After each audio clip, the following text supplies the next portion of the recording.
प्रिय विद्यार्थियों, नमो नमः। हमने त्रिवर्ण ध्वज पाठ के शब्दार्थ, उसका अर्थ और उसका अभ्यास पूरा कर लिया है। आज हम करने जा रहे हैं त्रिवर्ण ध्वज पाठ के अतिरिक्त प्रश्नोत्तराणी। तो उससे पहले आपसे, यदि आपने अभी तक संस्कृत शिक्षा चैनल को सब्सक्राइब नहीं किया है तो सब्सक्राइब कर लीजिएगा, साथ ही बेल आइकन का बटन अवश्य दबाइएगा ताकि भविष्य में आने वाली सभी वीडियो का नोटिफिकेशन आपको प्राप्त हो सके। और इसी के साथ आपके लिए एक सूचना है, अब प्रत्येक रविवार को इस चैनल पर, यानी कि इस लॉन्ग वीडियो पर पाठ नहीं पढ़ाए जाएंगे, अभ्यास नहीं कराया जाएगा, बल्कि एक कहानी सुनाई जाएगी।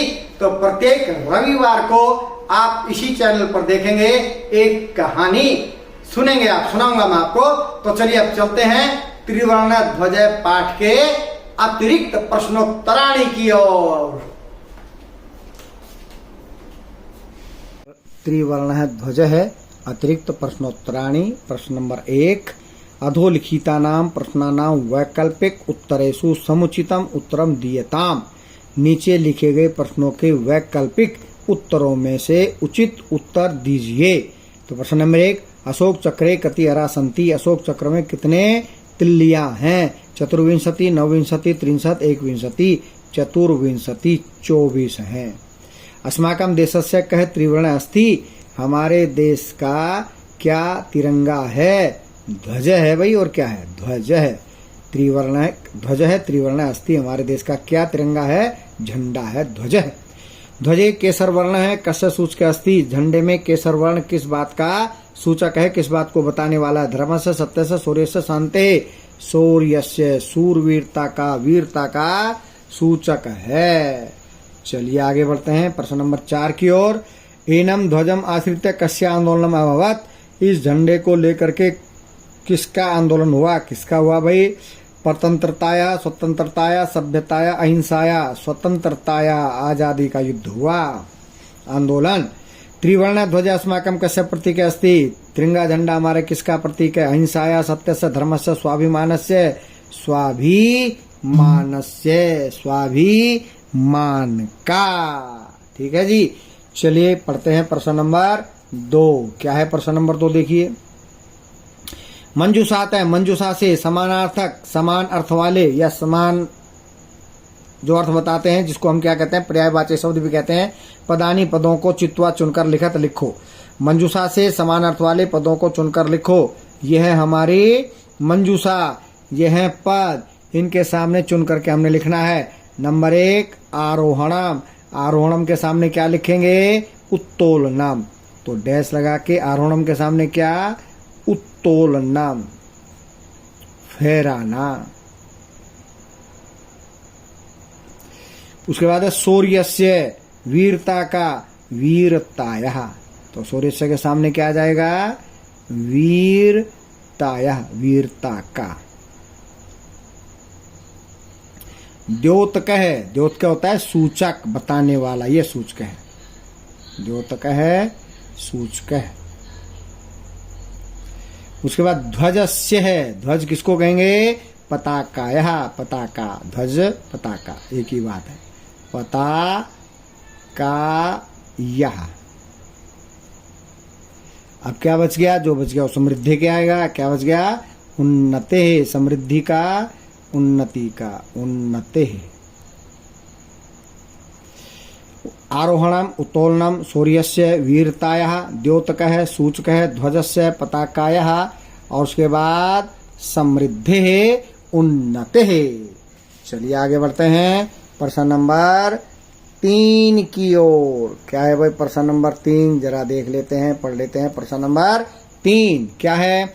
अधोलिखितानां अव्यय पदानां वाक्यम प्रयोगम कुरुत। नीचे लिखे गए अव्यय पदों का वाक्यम प्रयोग कीजिए। अद्य, उच्चई, सहसा, अलम, खलु। तो इनका वाक्य प्रयोग ये करके दिखाया गया। अद्य, अद्य का वाक्य प्रयोग क्या लिखा? यद्य है अव्यय, इसका वाक्य प्रयोग अद्य स्वतंत्रता दिवस है। आज स्वतंत्रता दिवस है, ये अद्य का प्रयोग हो गया। उसके बाद उच्चई, सर्वे उच्चई हसंती। सभी जोर से या ऊंचे से हंसते हैं, जोर से हंसते हैं। अद्य मैंने आज, उच्चई मैंने जोर से। सहसा, अचानक। शिवः सहसा हंसति, शिव अचानक हंसते हैं। अलम बस, अलम कोलाहलेन, शोर करने से बस करो। खलु निश्चय ही, खलु मया कृतम, निश्चित ही मैंने किया है। खलु मया कृतम। तो चलिए आगे बढ़ते हैं प्रश्न नंबर 4 की ओर। प्रश्न नंबर 4 क्या है? प्रश्न नंबर 4 पढ़ते हैं उसको ध्यान से। पहले अधोलिखित शब्द रूपाणी निर्दिष्ट विभक्ति लिखत, नीचे लिखे शब्दों के रूप निर्दिष्ट विभक्ति में लिखो। जिस विभक्ति में बताया गया उसी विभक्ति में लिखना है।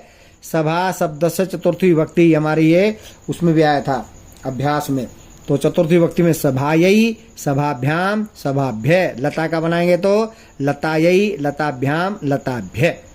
ध्वज शब्द का षष्ठी में जैसे राम का बनता रामस्य रामियो रामानाम, बालकस्य बालकयो बालका नाम, वैसे ही बनेगा ध्वज का षष्ठी विभक्ति में ध्वजस्य ध्वजयोः ध्वजानाम, ध्वजस्य ध्वजयोः ध्वजानाम। तो चलिए 5वें प्रश्न की ओर बढ़ते हैं। चौथा प्रश्न हमने कर लिया। 5वां प्रश्न क्या है चलिए देखते हैं। अधोलिखितम गद्यांशम पठित्वा प्रदत्त प्रश्नानाम उत्तरम एक पदेन लिखत, नीचे गद्यांश को पढ़कर दिए गए प्रश्नों के उत्तर एक पद में लिखना है। एक पद में इसका उत्तर लिखना है। अस्माकं त्रिवर्ण ध्वज स्वाधीनताया राष्ट्र गौरवस्य च प्रतीकः, अतएव स्वतंत्रता दिवसे गणतंत्र दिवसे च अस्य ध्वजस्य उत्तोलनं समारोहपूर्वकं भवति। अस्माकं त्रिवर्ण ध्वज है, त्रिवर्ण कस्य प्रतीक है? किसका प्रतीक है भाई? ये रहा राष्ट्र गौरवस्य, राष्ट्र गौरवस्य, राष्ट्र के गौरव का प्रतीक है राष्ट्र गौरवस्य। अस्माकं स्वाधीनताया प्रतीक क्या अस्ति, हमारी स्वाधीनता का प्रतीक क्या है? हमारी आज़ादी का प्रतीक क्या है? ये रहा भाई त्रिवर्ण है ध्वज, तिरंगा झंडा। त्रिवर्ण है ध्वज है, तिरंगा झंडा। कस्य उत्तोलनम समारोह पूर्वकम भवति, किसका जो है फहराना समारोह पूर्वक होता है? अस्य ध्वजस्य, या कस्य के स्थान पर लिख सकते हो आप केवल ध्वजस्य, या इसके अनुसार तो अस्य ध्वजस्य। तो इसी के साथ अतिरिक्त प्रश्नोत्तराणी का त्रिवर्ण ध्वज के अतिरिक्त प्रश्नोत्तराणी समाप्त हो जाते हैं। कल से पढ़ेंगे अगला पाठ। तब तक के लिए जयतु सुर भारती।